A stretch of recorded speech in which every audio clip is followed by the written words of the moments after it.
In the Philippines, a home is more than a shelter. It's a symbol of stability, success, and dignity.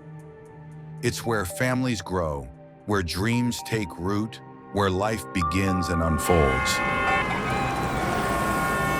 But for millions of Filipinos, that dream remains just that. A dream. According to the Philippine Tinatayang government, 4.5 almost 6 million ang million Pilipinong homes walang need bahay, to hindi build to tutugunan break ng suliranin. poverty. Tinatayang tataas And pa that sa 12 backlog million. Despite programs and pledges, the gap keeps growing. Even for middle-income earners, buying a home is becoming impossible. Bago kami nakapunta rito sa Taguig, nangupahan po kami hanggat nakapag-asawa ako at nagkapamilya. Pero hanggang ngayon, nangupahan pa rin. Ariston has worked as a driver for nearly 3 decades. For 26 years, he and his wife have rented the same place, a space that's never truly felt like theirs. No title, no security, just walls held together by hope and sacrifice. Nag-try kami na kumuha ng bahay, kaso lang hindi sapat kasi ang mga requirements, wala kaming requirements na kasi walang pag-ibig, tapos yung malaki ang pang-down, kaya hindi kami naka-avail ng mga ganyan na pabahay.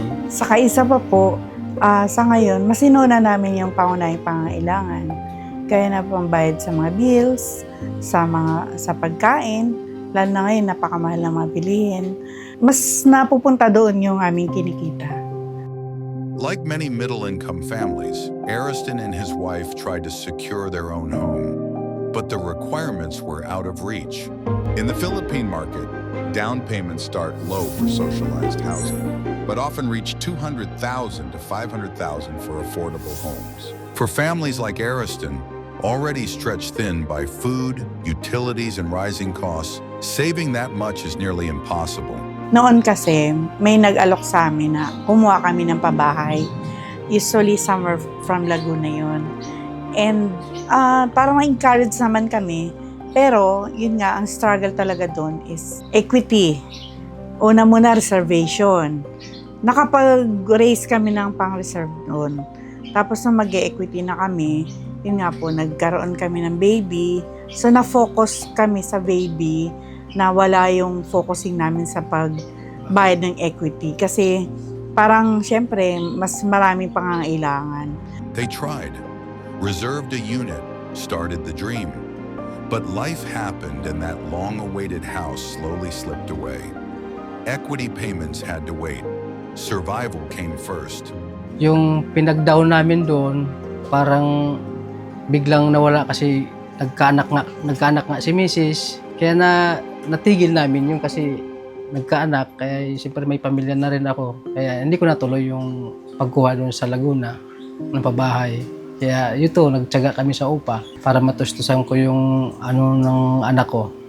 For Ariston and his wife, making ends meet has never been easy. And yet, despite it all, they still dream of a home they can truly call their own. But not everyone gets that far. For Ruth, a single mother, breadwinner, and housekeeper, the path is even more uncertain. Dito po ako sa Taytay Rizal nakatira. Kasama ko po sa bahay yung mama at papa ko. Sila po ay senior na. Ako po yung solo parent, nag-iisang bubuhay sa anak ko. At nagkatrabaho po ako sa Pasig. Isa po akong housekeeping. Like thousands of families living without land titles, Ruth and her parents once built a life on land they didn't own. It wasn't secure, it wasn't guaranteed, but that was enough to risk everything. Noong una po kasi, nakatira po kami sa Muntinlupa. Baga, hindi po namin sariling bahay. Nung time nung December na yun, araw-araw kami dinidemolish. Kaya iba-iba po yung hitsura ng bahay namin. So may kapitbahay po kami. Ni-repair po kami dito para makalipat po kami dito. So nakarating po kami dito. Ayun nga po, lupa lang po yung dito. Ang nag-ayos po ng bahay nito, yung papa ko yung tumutulong. Kaya ayun po, nagkaroon po kami ng bahay. Mahirap po kaya kumuha ng bahay. At saka po nag-apply din po ako ng pabahay pero hindi po. Nagsayang lang po ng pera, hindi po na-aprobahan. She tried to apply for a home of their own, complete requirements in hand, but she was still denied. Bilang nagtatrabaho na maliit lang yung sweldo, ang hirap po kasi maghanap ng pabahay ngayon. Tataas man yung sweldo, pero hindi pa rin sapat. Kasi yung bilihin, tumataas pa rin. Hindi pa rin po nagiging sapat. Bilang po solo parent, ang hirap po maging yung lahat nakukuha mo, pero sa pagkain pa lang, andun parang nauubos na. Even when salaries rise, the cost of living rises even faster. For solo parents like Ruth, it's a constant struggle to keep up. For now, the home is theirs. Tomorrow is uncertain. Since 2022 po kami nandito, hindi pa naman po kami napapaalis. Hindi ko po alam kung gaano po katagal tong lupang to. These aren't isolated stories. More and more families are left out. Homes are too expensive, and help is too little. Even the experts agree. There's a serious mismatch between what's being built and what people actually need. Admittedly, there's a mismatch. There's a gap and backlog that we're seeing in the market. What we have noticed is that a lot of developments, most developments are really Metro Manila centric. And that has resulted, of course, in the launch of more expensive condominium units in the capital region. Of course, the housing crisis is very real. You can see that from the numbers in terms of the housing backlog. And you can actually observe that in different places, right? In terms of the increase in informal settlements, and then you have dilapidated housing, marginalized housing, makeshift housing. You also have the homeless, and even in housing units that are not dilapidated, you can also see the housing problem in terms of congestion. According to Philippine Institute for Development Studies, the Philippines has a current housing backlog of approximately 6.5 million units. If left unchecked, this gap could grow to 7 million by year's end and spiral to over 10 million by 2028. In Metro Manila, where the majority of work is found, there's barely any new housing below 2.5 million, the range considered affordable for regular earners. If you look at Metro Manila right now, we're no longer seeing the launch of socialized or economic residential units, those that are priced below 1.5 million pesos per unit, for example, or even up to 2.5 million, the affordable price segment. For private developers, they have a reputation to protect. They have prices also that they need to shield from capital value or price reduction or erosion.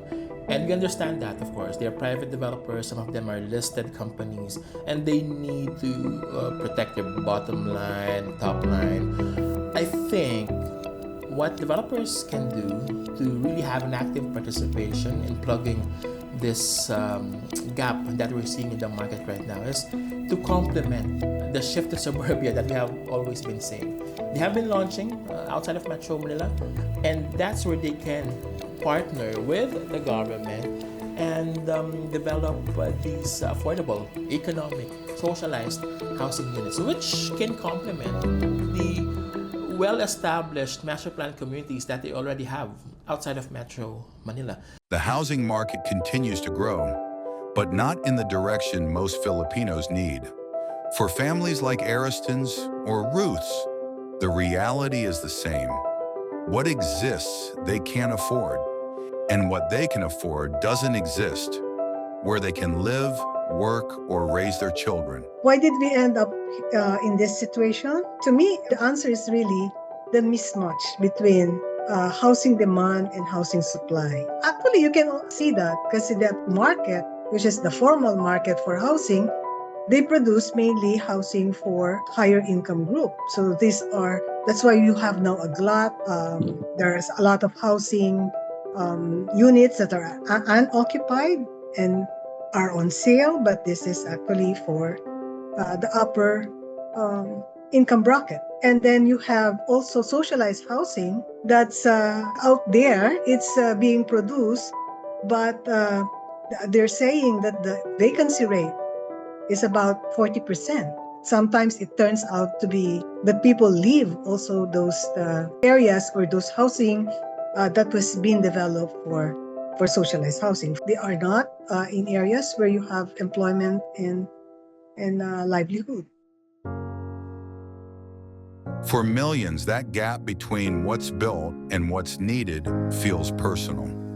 Still, the dream lives on. Kung sakaling magkaroon kami ng pagkakataon na makakuha ng bahay, mas priority namin yung mga malapit siya sa livelihood at pwede kami makapagtayo ng negosyo na mapagkukuha na namin ng kita sa araw-araw. Bilang ako, solo parent, magulang ko, senior na, ang hirap kumita mag-isa. Ang hirap mag-isa tumataguyod sa anak. Gusto ko po sanang, kung sino po makinig sa akin, yung makita sa akin. Gusto ko po magkaroon ng sariling bahay. Yung matutuluyan, yung maayos, simpleng bahay, hindi man malaking bahay. Yun lang. One truth echoes. The system is challenged. Our mission is no longer just to build homes. It's to rebuild hope. Let this be the moment we stop asking how many units were built and start asking whose lives did we truly change. The crisis is real, but so is the opportunity to get it right. Today, we confront the cracks, challenge the system, and reimagine what home can mean for every Filipino. This is beyond conversations. It's a wake-up call, a reset, and a beginning. And it all starts now.